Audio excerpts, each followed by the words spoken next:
Welcome to the source of commercial real estate, where we talk to the experts in commercial real estate so you can grow your business, find a competitive advantage, and use real estate to live the life that you want.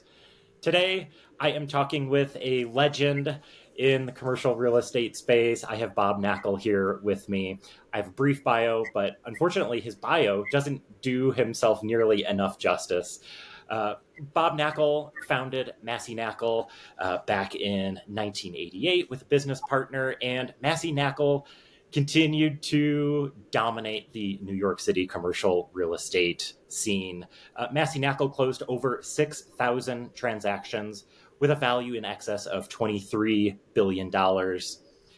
Bob himself is responsible for closing over 2,300 transactions, generally considered to be the highest total ever for a single broker in New York, and responsible for over $22 billion in sales.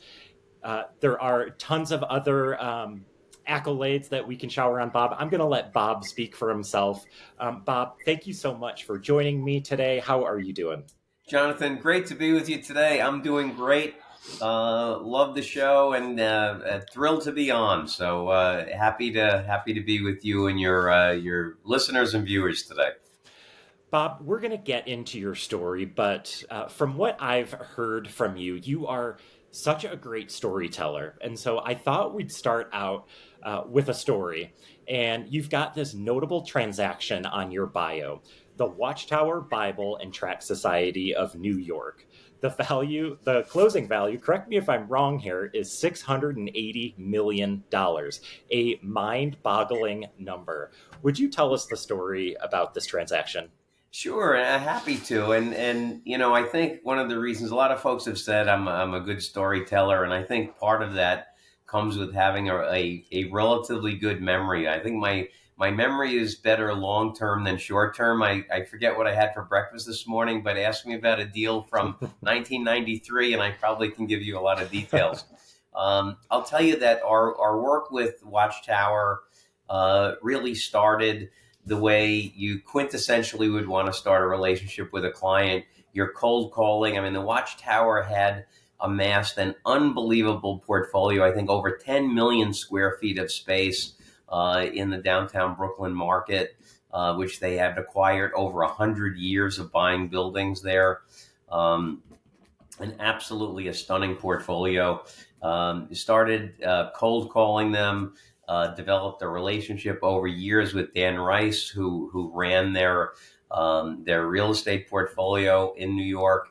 And of course, the first transaction, you mentioned a $680 million transaction. Well, first transaction we did with them was just a little 5-story townhouse for a couple of $1 million. And then, they decided that they were very, very real estate concentrated in Brooklyn.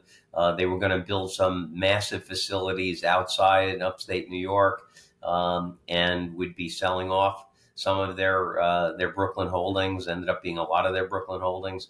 But we started working on a couple of very small transactions for them. Ended up over a period of years selling 6 or 7 small properties, each of which was under $10 million. And Dan called me up one day and said, "Hey, Bob, we're thinking about selling some of our bigger stuff," which was inclusive of their headquarters building at 2530 Columbia, and a huge lot that they had on J Street. It was a full city block that was vacant. And Dan said, "Hey, you know what? I'd like some help with this one. This is complicated." They had actually sold a number of properties themselves without hiring brokers. But Dan called me and said, "Bob, look, this one's going to be complicated. It's an existing building that's vacant, and that building was kind of an aggregation of 4 different buildings that were put together to create one building, and this massive development site." So Dan was kind enough to bring us on board to help with that transaction.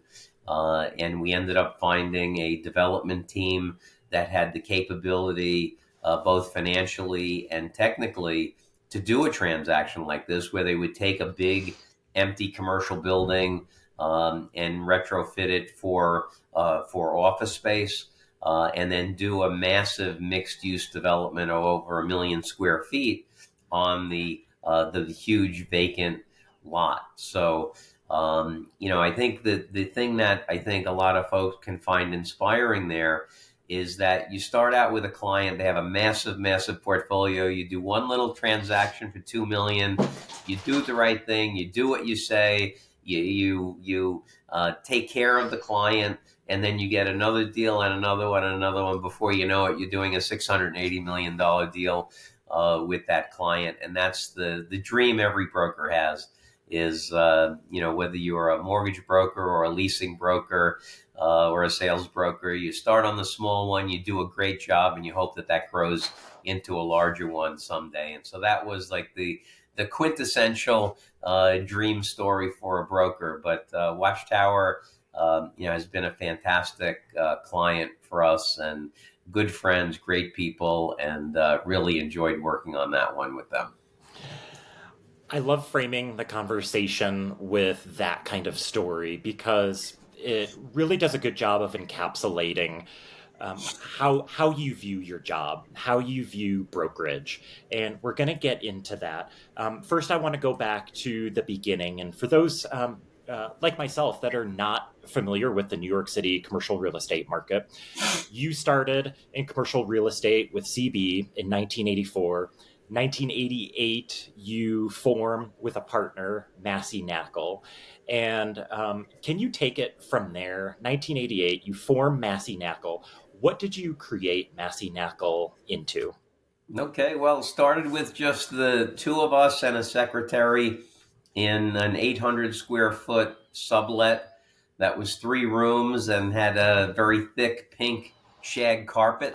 And by 2014, we had over 250 people in New York in 3 offices.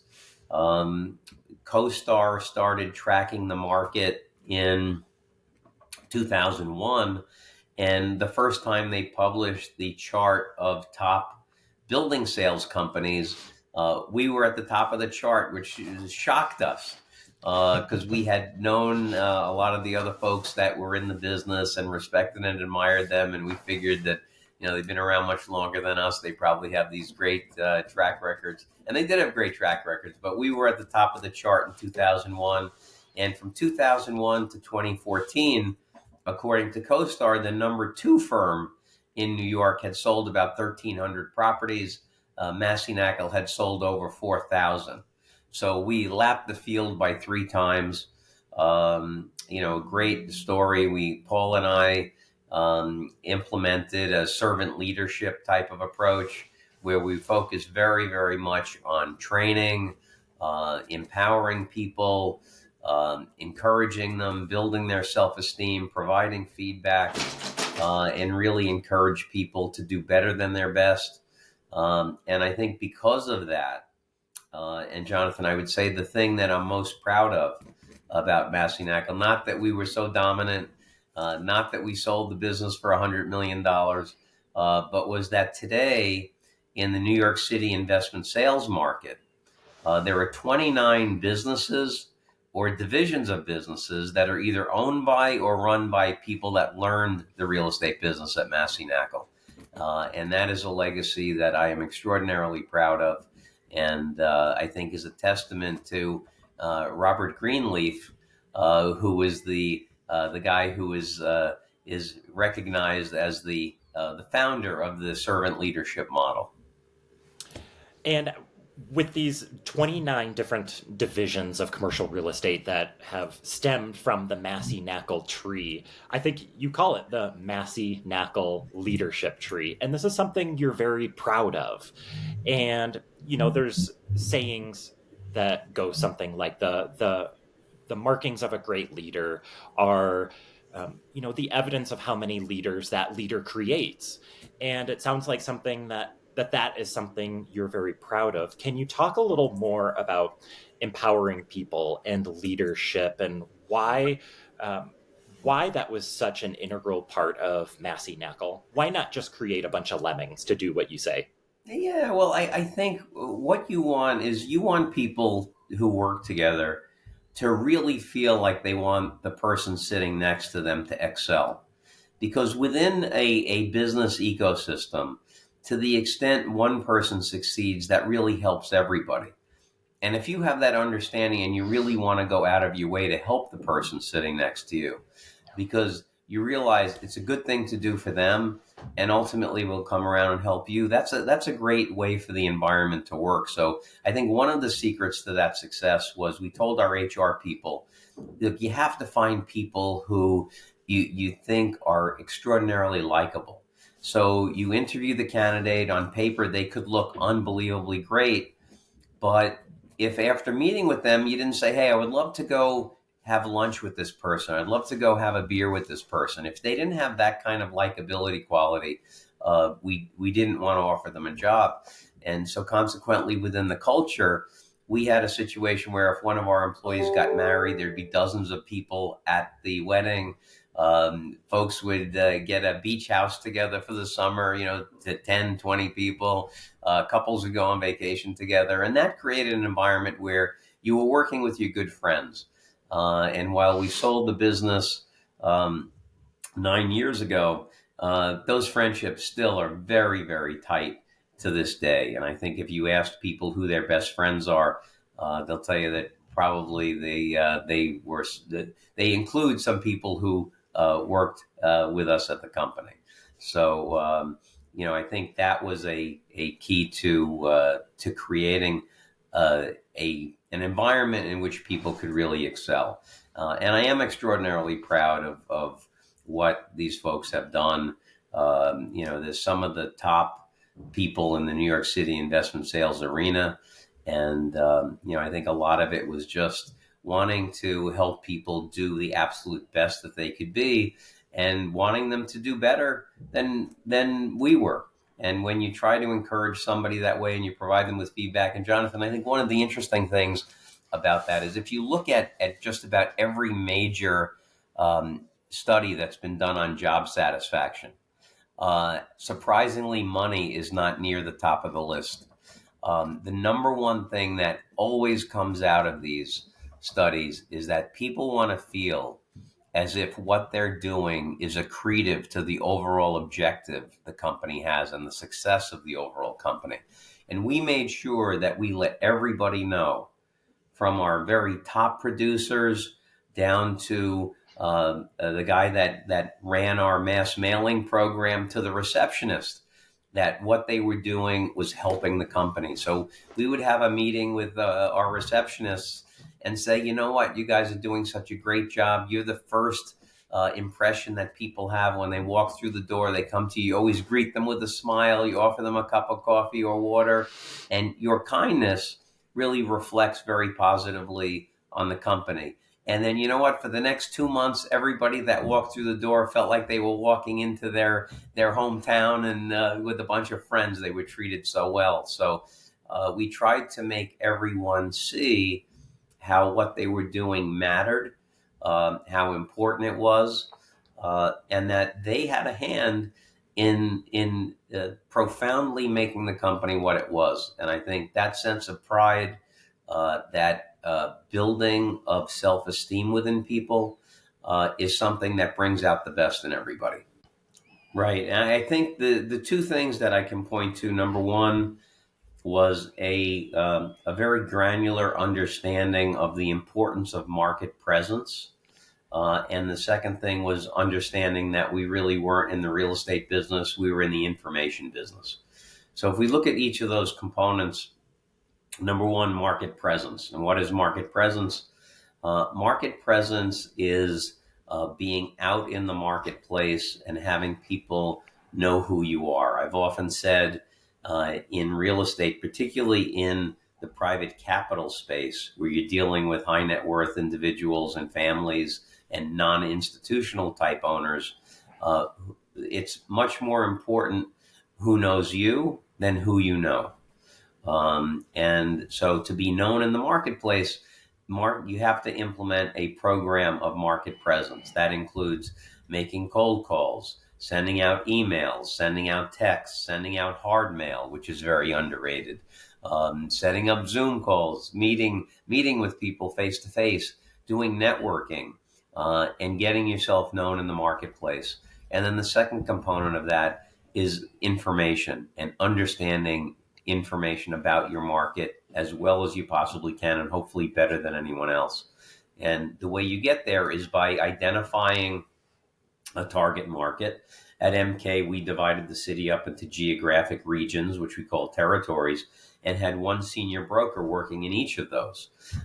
And by focusing on that one area, they really got to know what made that area tick. Who was buying, who was selling, what zoning changes were affecting things, what new developments were going on. And that enabled us to differentiate ourselves from the competition, and that differentiation created a competitive advantage. And I think that as much third-party data that's available today, I don't think the quality of that data is nearly as good as self-generated data that you aggregate, collate yourself, and verify. And so I think there's a huge opportunity to get out into the marketplace, create a data set that no one else has. And again, that specialization allows you to become an expert.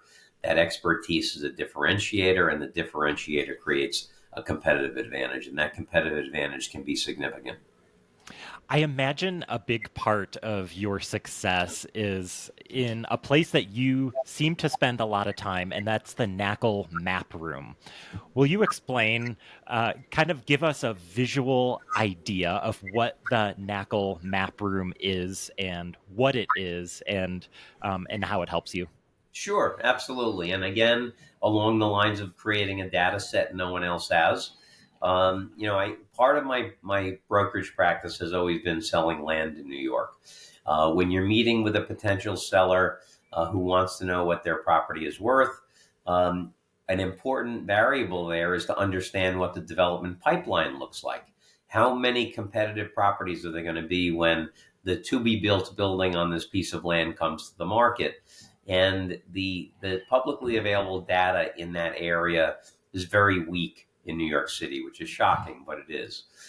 There are many reports that are published by the residential brokerage firms on condo supply, but very little relative to rental apartments, hotels, offices. And so for many years, I wanted to get out into the market and actually do a physical count of every building under construction. Never had a chance to do it during the pandemic. The streets were empty, the stores were closed. It was a perfect time to get out there and drive and walk the streets. And so I took little pieces of the Sanborn map, maybe 2 feet by 3 feet, out into the field with a bunch of highlighters, and identified every property that was under construction, every property that may have been demolished but not yet under construction, potential development sites, potential assemblage sites where you'd have to buy 3, 4, 10 buildings, little buildings, knock them down to create a piece of land. And when I got done with this project, which took about 4 months and about 220 hours out in the field, I got back to the office, taped it all together. The map now is 24 feet long, 10 feet wide, and literally has thousands and thousands of potential opportunities identified on it. Subsequent to doing the map, we have tracked every demolition permit, every building permit, every foundation permit that's been issued in the city. We're constantly updating the map. And we have created a sales center where just anything that anyone would want to know about the land and development market in Manhattan resides in the Nackle map room, which is at an undisclosed location in Midtown Manhattan. But the map is there. The massive amount of information regarding the development pipeline is there. We're also coming out with a Nackle Land Index, which is going to look at land values in Manhattan. And we're disaggregating those land values into 5 different buckets: rental land, condo land, hotel, office, and then a miscellaneous bucket for healthcare, education, retail, anything that doesn't fit into the first 4 buckets. And we have that data going all the way back to 1984. So essentially, any bit of information you need to know about the land market is in the map room, and that's where I make my prospecting calls from. And it's been a wonderful resource. Clients love coming in there, looking at the map, talking about opportunities. I'm always learning something when folks come in, and the highlighters are flying. We're identifying new opportunities as people share information with us. And it's been a wonderful thing to have, and I look forward to growing that map room. So while so many of the rest of Americans during the pandemic were watching Tiger King or other things on Netflix or twiddling our thumbs at home, you were out creating a map of New York City. So It was a unique moment in time, and I tell people if I tried to do the same exercise today with normal New York City traffic, it probably would have been 1,000 hours in the field as opposed to 220. But it was a perfect moment in time to do it, and I'm certainly glad I did. It was very educational from a number of perspectives. Bob, you had mentioned that you do a lot of your prospecting calls from the map room. We also started the conversation with you talking about that first deal that you did with the Watchtower Investment Group. They had this massive portfolio, but the first listing that you got was, one of their smaller properties. You got that from a cold call. I'd love to ask you about cold calling because it's a topic that most people in commercial real estate understand the value of, yet almost nobody in commercial real estate is actually executing well and consistently. I think you're doing it on a daily basis. So, can you talk about cold calling a little bit? And can you provide any encouragement for commercial real estate professionals who might know how important it is, but might be scared or anxious to start a regular cold calling regimen? Yeah, Jonathan, I think it is absolutely critical. I think of cold calling as the gasoline that you put in a car's engine. And the better you are at it, the more you do it, the better quality the gasoline is, and the car is going to perform much better. And so I think that, you know, studies have shown, my broker coach, Rod Santamassimo, has looked at this issue significantly, overwhelmingly the best result for getting new business is from picking up the phone and calling people. And so it's important to get into a regular cadence, set time out to do it weeks in advance so you have the chunks of time on your calendar to make the calls. Have a value proposition, have something of value to offer the folks that you're calling. But just get on the phone. If you are an expert in a particular area, you will have valuable information to share with people and they'll want to talk to you. You shouldn't be calling up and just saying, hey, do you want to sell your building or do you need a mortgage? Call and offer something of value. Get involved in a conversation with somebody. Start a relationship with them. Everybody likes having friends. So make all these property owners that own property your friends. Share information with them. Share stories with them. Be of value to them. When people own real estate, it typically is a very, very big part of their net worth. If something is happening that's impacting the value of that property, most people want to hear about it. So have something that you can share with them, engage with them. Don't be afraid of making the calls. I think the more you do it, the easier it gets. And you also have to have a realistic expectation of what the success of that's going to be. And what I mean by that is if we look at the Manhattan market as a microcosm, south of 96th Street, there's about 27,649 buildings. The average turnover rate of that stock is 2.6% over the last 39 years, which means on average, people, when they own a building or they buy a building in Manhattan, they own it for 40 years before they sell it. And also, if you make an assumption that about half the stuff that goes on the market actually trades, only about 5% of the stock is on the market at any one time. So if you call 20 owners, 19 of them are going to say no. One of them is going to say yes. So with that understanding of what the probability of success is, if you made 19 cold calls and got hung up on 19 times in a row, you should be feeling great because the probability that the next one is going to say yes is very, very high. And so I think you have to have an understanding of what the expectation is. If you start calling people and expect that everybody's going to say, yes, I want to sell, you're going to be very disappointed and dejected, and you probably won't want to make any more calls. But understand that ultimately you're trying to find somebody that wants to sell, but really what you're doing, the purpose of those calls is to create a relationship, initiate a relationship, develop a relationship, strengthen a relationship, share information, show that you have value, that you can share something of interest with that particular person, and put yourself in a position where you'll be top of mind when they do decide they need to transact. Whether it's the old reliable death, divorce, taxes, partnership dispute, or it's simply someone realizing that there's a compelling strategic reason for selling to realign a portfolio or something like that. When they decide, hey, I need to sell, the first thing you want them to think is, hey, I have to call that person. And you want that person to be you. And if you have the relationship with them and you've been sharing information and showing your value, hopefully you'll be in a position to get that call when the time comes. Bob, do you do anything to accompany your cold calling to stay top of mind? I'm thinking about maybe there's an investment group, they own a ton of properties, and at some point they're going to need to sell or want to sell some of those properties. Is it just a matter of cold calling them on a regular basis? Do you send handwritten notes? Do you send gifts? Do you try to run into them at networking events? What else do you do to stay top of mind? The answer is yes. We email blast, texting people.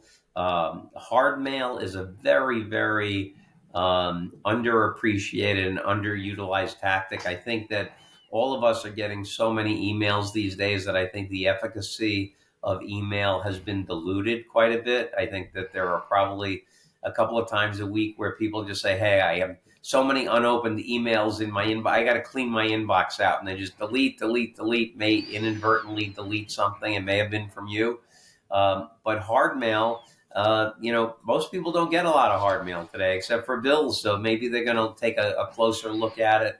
If you do high quality hard mail, it could have great shelf life. But you want to do that. You want to set up meetings with people. Face-to-face interaction is absolutely the best. You want to do networking events, speak in public. You want to be out there so that people are aware of who you are, what you can do for them, what your area of expertise is.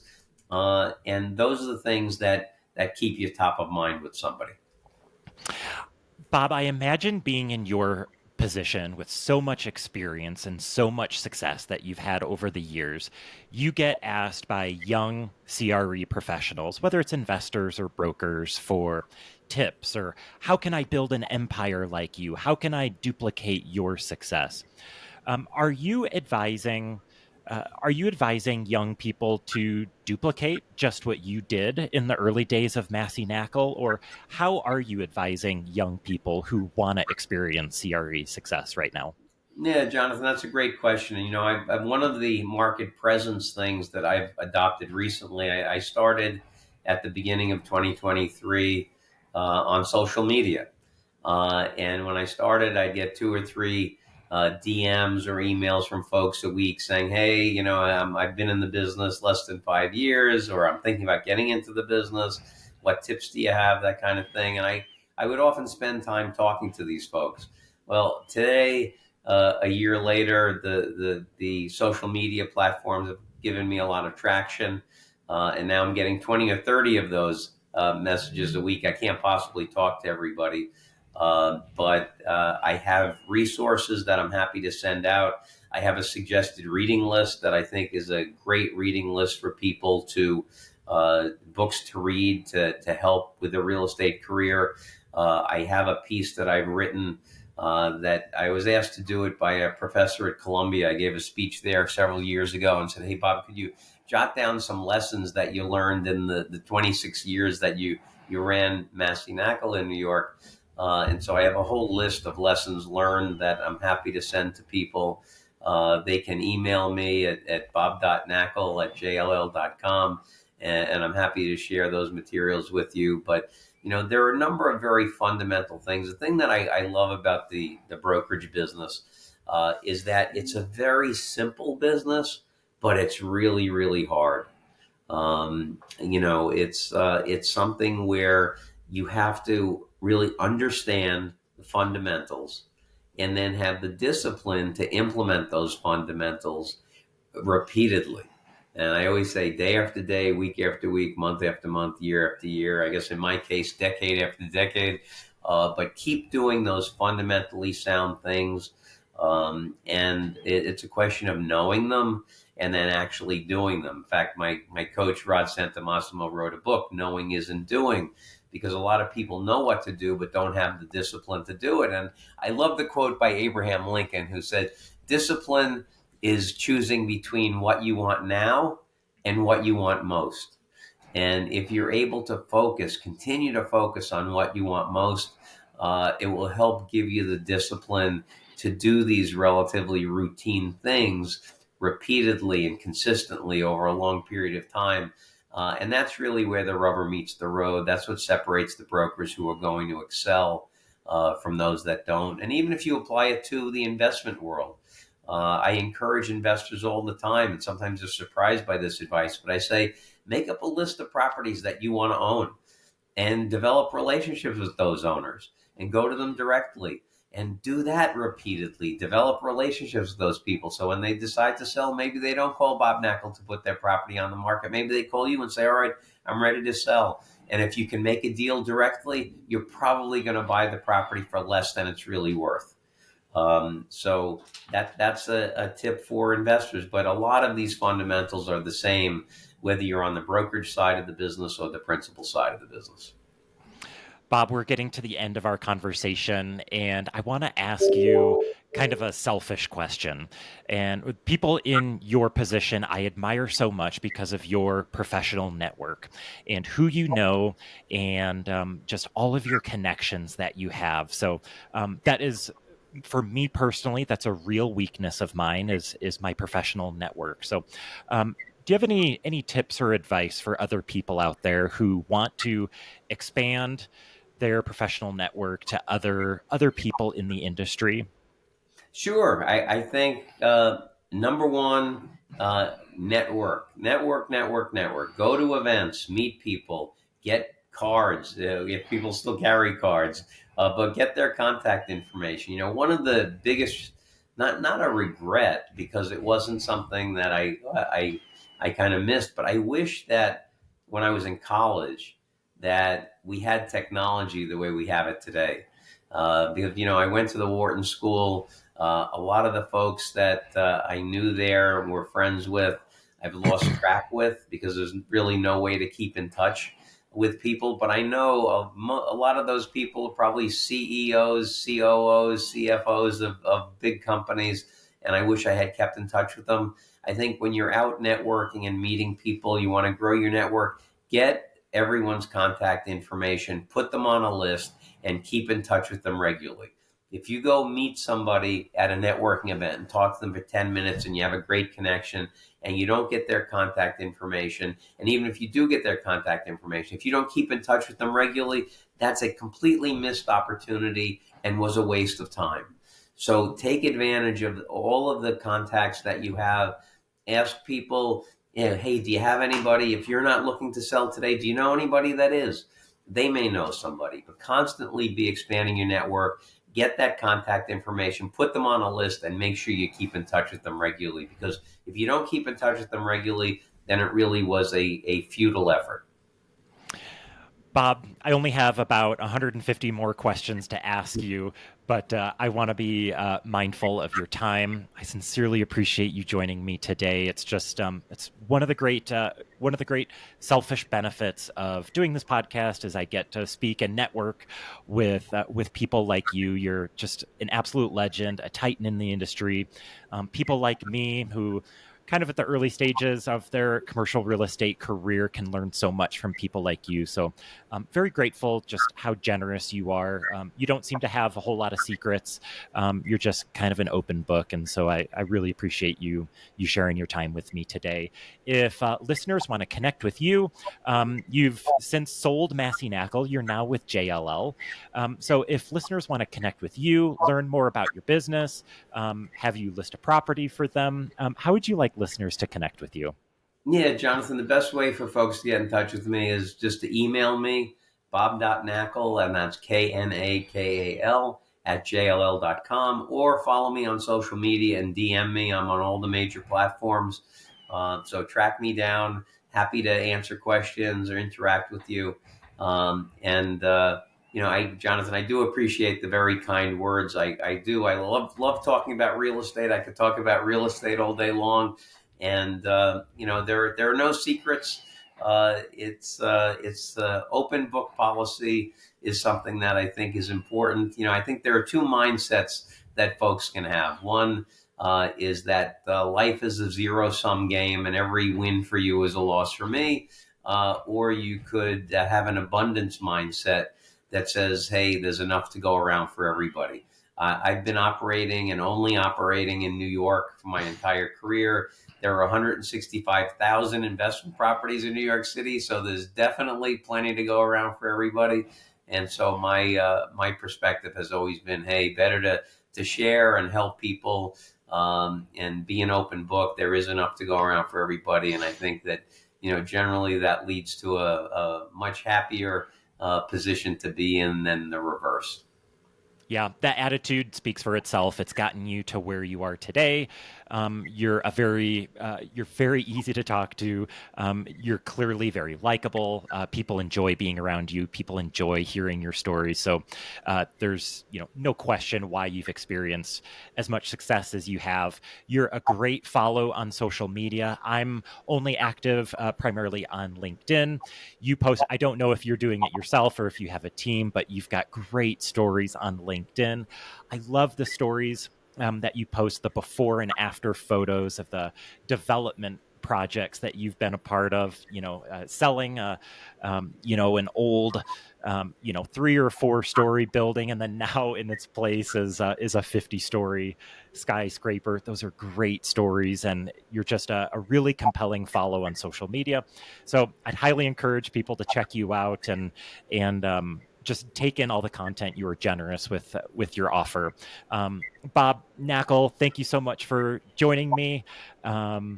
Just really appreciate you being here with me today. Yeah, Jonathan, it was great to be with you. And I have to put in a plug. You mentioned my social media stuff.